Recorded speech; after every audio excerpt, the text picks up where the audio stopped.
আমার কেন জানি মনে হচ্ছে সাকিব বুবলি আবারও সংসার করছে। এবারে ঈদের ইন্টারভিউগুলোতে বুবলির বলা কথা আর শাকিব খানের নীরবতা সমর্থন যেন পজিটিভ কিছুরই ইঙ্গিত দিচ্ছে। আসলে শাকিব খান ও বুবলির একসাথে সংসার করাটাই খুবই স্বাভাবিক বিষয়। কিন্তু নির্লজ্জ ডিভোর্সি মহিলাটা কাঁঠালের আঠার মতো সারাক্ষণ বুবলি আর সাকিবের পিছনে লেপ্টে থাকে।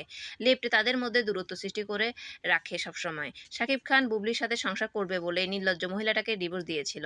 একটা মানুষকে তখনই কেউ টাকা পয়সা দিয়ে বিদায় করে দেয় যখন তার প্রতি কোনো প্রকার ভালোবাসা বা দায়িত্ববোধ কাজ করে না। যাই হোক, সত্যি মিথ্যা জানি না, তবে বুবলির ইন্টারভিউ, সাংবাদিকের বুবলির করা প্রশ্ন এবং শাকিব খানের নীরবতা সবকিছু মিলিয়ে মনে হচ্ছে শাকিব বুবলির একটা ভালো সম্পর্কের মধ্যে দিয়ে যাচ্ছে।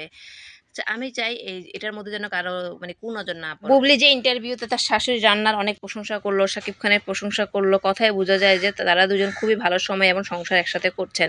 যদি মিথ্যা হতো অপু বিশ্বাস কিন্তু খোঁচা দিতে এমনকি আরেকটা ইন্টারভিউর আয়োজন করে বুবলিকে মিথ্যাবাদী প্রমাণ করার চেষ্টা করত। বিভিন্ন সংবাদও কিন্তু মিথ্যাবাদী প্রমাণ করার চেষ্টা করতে বসে থাকে বুবলিকে। কিন্তু এখন ঘটনা হচ্ছে যে সাকিব বুবলির সংসার করছেন, এটাই সত্য। শাকিব খানের নিরাপত্তা, অপু বিশ্বাসের নিরাপত্তা সেটাই প্রমাণ করছে যে বুবলি যা বলছে সবই সত্য।